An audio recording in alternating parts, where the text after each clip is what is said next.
Welcome back to the deep dive. If you've ever picked up a book, you get its value intuitively, but today we are wading into something surprisingly complex. We're looking at the high-stakes battle to govern how those books are actually made and distributed, what it takes to build a national book policy. Our mission today is to understand why a country, despite trying over and over, can fail to secure this really fundamental intellectual infrastructure. We're looking specifically at the persistent failure to establish a national book policy in Nepal, and we're going to contrast that with a working blueprint, the Philippines' successful Book Publishing Industry Development Act. And that comparison is so important because this isn't just about, policy for policy's sake. The declaration in the Philippines policy just hits the nail on the head. It says books are instrumental in the citizenry's intellectual, technical, and cultural development. Hmm. I mean, a book policy isn't just about what gets printed. It's about saying that books form the basic social foundation for growth. It's a direct investment in your people. Okay, let's unpack that. We have this clear sense of importance, yet Nepal has struggled for, decades? What are the real-world problems that come from not having this clear policy? Why is it suddenly so urgent now?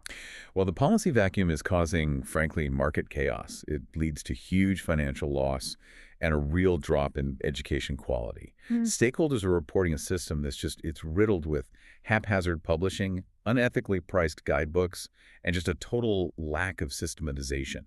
For a developing education system, that's incredibly damaging. And this is compounded by a history of political failure, right? This isn't a new idea. This policy keeps getting designed, and then it just vanishes. Exactly. We know that back in 2073 BS, that's the Nepali calendar year, so around 2016, a high-level task force led by Hari Govinda Luentel actually prepared a full national book policy draft. It was done. It was ready. And then the document supposedly went missing from the ministry. I mean, that's an incredible allegation that years of work was just deliberately buried. Oh, it's more than buried. The Nepal Books Association alleged that these attempts to kill the policy were driven by powerful vested interests. They actually used the term publication mafia and specific government employees. And the motivation was money? Purely financial. They wanted to discourage state entities like the Janak Education Material Center, the JEMC, and unethically promote the private sector. Just to jump in there for listeners who might not be familiar, the JEMC is the main state body that publishes school textbooks, correct? That's right. And it controls a hugely lucrative market. So the goal of these groups was to block any state regulation that might ensure quality or fairness. It would just open up the whole textbook supply chain to unchecked private profit. The incentive to block this policy was, massive. But despite this history of, let's call it, internal sabotage, we are seeing some new political movement. The former Prime Minister, Pushpa Kamal Dahal, he pledged to formulate and really bring into practice a broad, integrated, centralized national book policy. And you also see the Minister for Education, Bidya Bhattarai, insisting that this policy is crucial for developing a reading culture. So the rhetoric is there. They're recognizing writers and publishers as human capital. But the track record, it just shows that talk is easy. Implementation is the real beast. Okay, and this is where it gets really interesting. When we dive into the practical economic friction that fuels this cycle of failure, it's this battle between promoting a domestic industry versus ensuring affordable access to knowledge. And you immediately hit this central paradox that leaders like Dahal have pointed out, the customs absurdity. The country allows finished, foreign books to come in customs-free, which on the surface is great for accessibility, but then it levies high taxes on essential printing materials, like paper that you have to buy from outside. So you're effectively taxing the raw ingredients that your own local publishers need to compete. You're giving a massive head start to foreign books right out of the gate. That just sounds completely unsustainable. It is. Dahal even noted the history here. The country used to have the Brakudi paper factory, a domestic source, but it was privatized, and that led to total dependence on imported paper. Local publishers get penalized with high material costs, while the finished foreign product just sails in tax-free. And you mentioned this isn't some new debate. This conflict over taxing foreign books is a recurring battle of the books. Oh yeah, it pops up every few years. Because Nepal's reading culture has a very specific history. For a long time, Nepal learned to read from books imported from places like Benares and Darjeeling.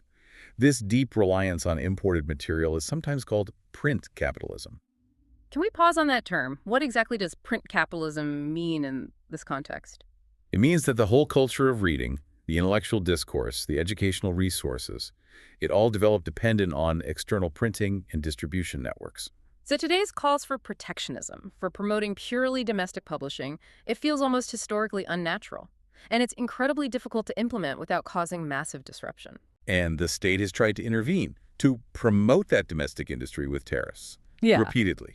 Yes, absolutely. We've seen several attempts. Ram Charan Mahat levied a 10% duty in the late 90s.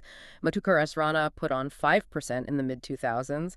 And most recently, Yubaraj Katiwada proposed 10% in 2019. And what was the outcome every single time? The duties were quickly withdrawn. Stakeholders, academics, booksellers, the public, they pushed back hard. They successfully argued the tariffs were just bureaucratic folly. The fear is always that the cost of knowledge will skyrocket and essential texts will become inaccessible. That fear of inaccessibility is the elephant in the room for any government trying to regulate knowledge. I mean, academics and booksellers point out that India doesn't levy customs on foreign books. So standard educational texts from global publishers, think Oxford, Cambridge, McGraw-Hill, are often reprinted affordably in India and then sold in Nepal. And if Nepal slaps a customs duty on those books, those essential textbooks, they become expensive overnight. This creates a huge risk that a, quote, bad culture of piracy will reign in Nepal. Students who need these texts will just be forced to rely on photocopied, low-quality, pirated versions to pass their exams. This issue isn't unique to Nepal, though. There's a guiding international standard here, isn't there? There is. The exemption from taxes, or VAT, on books is the guiding principle of the UNESCO Florence Agreement and its Nairobi Protocol. It's all about the free flow of information, and the sentiment behind it is incredibly powerful. As one source put it, teaching someone to read and then not to provide them with reading material is as cruel as making someone thirsty than denying them water. Affordability of information has to be the priority. So that brings us to the core question. How do you protect a local industry without punishing students? How do you incentivize domestic publishing while also ensuring that free flow of information? Since Nepal is struggling with this, let's look at that blueprint you mentioned, the Philippines Book Publishing Industry Development Act. Right. The Philippines succeeded by creating a whole institutional framework, not just a list of rules. The key was creating the National Book Development Board, or NBDB. And crucially, this body operates under the Office of the President, which gives it serious political weight. I want to stop on the structure of that board because it seems to address the very issue of vested interest that doomed the Nepali draft. How is that governing board structured? It's designed specifically to balance government oversight with creator-driven energy. 5 of the 11 members are from the government education, trade, science. That ensures state resources are available, but 6 members, the majority, are from the private sector publishers, writers, book industry people. So the people actually making the books, the people whose livelihoods depend on the policy working, they hold the majority influence. Precisely. The government provides the backing and the funding, but the private sector retains that critical influence. It helps prevent the kind of bureaucratic sabotage that we saw derail Nepal's attempts. It keeps the policy relevant to the industry it's supposed to serve. And they built in powerful financial incentives that directly solve that customs paradox we talked about. Absolutely. Publishers who register with the NBDB get fiscal incentives. Most critically, they get duty-free importation of both finished books and raw materials, and a VAT exemption. That just eliminates the cost penalty for local printers and ensures affordable books for everyone all at once. I think the most monumentally difficult political shift they pulled off, though, is how they handled textbook publishing. It sounds like the Philippines had the maturity to admit the state was a poor publisher. That was the real institutional bravery. The Department of Education, DECS, was mandated to phase out its own textbook publishing and distribution within 3 years. They officially handed that entire role over to private sector publishers. And the government's role then became regulator, not supplier. Correct. DECS now just focuses on setting the curriculum, testing and evaluating manuscripts, and approving multiple textbooks for adoption. This encourages competition, it ensures quality control, and it deregulates the supply chain, fostering a flow of diverse, high-quality educational materials. It's really hard not to look at that successful, detailed, incentive-driven structure and then pivot back to the latest Nepali proposal. Comparing the two, what's the consensus critique of the Nepali approach? The critique from researchers is, well, it's sharp. They call the draft a pious but generic tract. They say it's full of good intentions, but it's fundamentally unlikely to be implemented because it fails to properly identify the real challenges we've just discussed. It lacks the teeth of the Filipino law. And the proposed execution body, this centralized National Book Council, that's seen as just as flawed. It is. The plan is to create this council directly under the Minister of Education.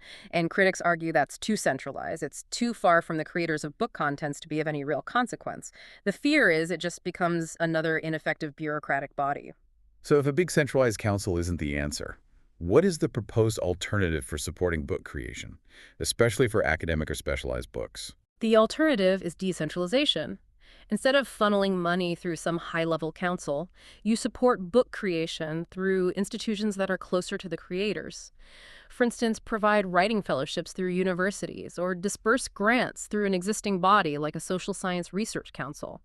The funding needs to target the actual writers directly. Which brings us to maybe the most stark and kind of poignant institutional weakness that the critics highlighted. It undermines the whole proposal, the role they assigned to the National Library. Yeah, this is really something. The draft proposes tasking the National Library as the national depository of books, the book bank. In theory, that's a great idea, but in reality, the National Library is severely under-budgeted. And far worse, since its building was damaged in the 2015 earthquake, it has been, for all intents and purposes, homeless for nearly a decade. That is just shocking. The institution tasked with safeguarding the nation's intellectual heritage doesn't even have a physical building to operate out of. Precisely. Its proposed new building still hasn't materialized, so the criticism is just devastating. It says it's dishonest to task this institution with crucial new roles, like a book bank, without first giving it the most basic things: a proper building, extra funds, enough staff. The physical inability to rebuild the library just reflects this intellectual inability to reform its role. So what does this all mean for you as you think about this? This entire debate over a national book policy, it really boils down to two competing tensions. You have the very human desire for national self-sufficiency, printing our own books, using our own paper, and the absolute necessity for a free flow of affordable, quality information, which is that UNESCO principle. And we've seen that good intentions and these pious drafts don't solve these tensions.